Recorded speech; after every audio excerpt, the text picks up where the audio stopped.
حضرت عمر فاروق رضی اللہ تعالیٰ عنہ کہتے ہیں میں حضور کے پاس کھڑا تھا تو ایک جنازہ گزرا. جنازہ اٹھانے والے کہہ رہے تھے یار مر تو گیا ہے پر بندہ بڑا خطرناک تھا, ساری زندگی لوگوں کو تکلیف دی, اس نے شر انگیزی کی زبان سے لب و لہجے سے, بس اس کا انداز ٹھیک نہیں تھا, غلط آدمی تھا. لوگ نہیں باز آتے, میں نے دیکھا ہے بڑے بڑے قد کلاہوں کے جنازے بھی دیکھے ہیں پر بات کرنے والے کانوں میں بھی بات کاری جاتے ہیں, بات کرنے والے کانوں میں بھی بات کاری جاتے ہیں, بات کرنے والے کہہ ہی جاتے ہیں, لفظ بول ہی جاتے ہیں, نہیں باز آتے. ان لوگوں نے بھی کہہ دیا کہ بڑا سخت آدمی تھا, بڑا برا تھا, بڑا لوگوں کو تکلیف دیتا تھا.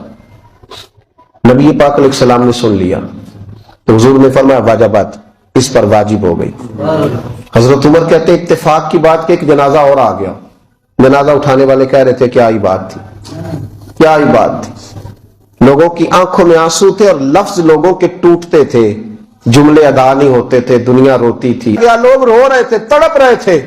تو نبی پاک نے بھی سنا, حضور نے بھی سنا, اللہ کے سب سے بڑے گواہ نے سن لیا, رب کے سب سے بڑے نمائندے نے سن لیا, اور محبوب کہنے لگے واجبات, اس پر بھی واجب ہو گئی. جنازے دونوں گزر گئے. حضرت عمر عرض کرنے لگے جس کو لوگوں نے برا کہا اس پر بھی واجب ہو گئی, جس کو اچھا کہا اس پر بھی واجب ہو گئی.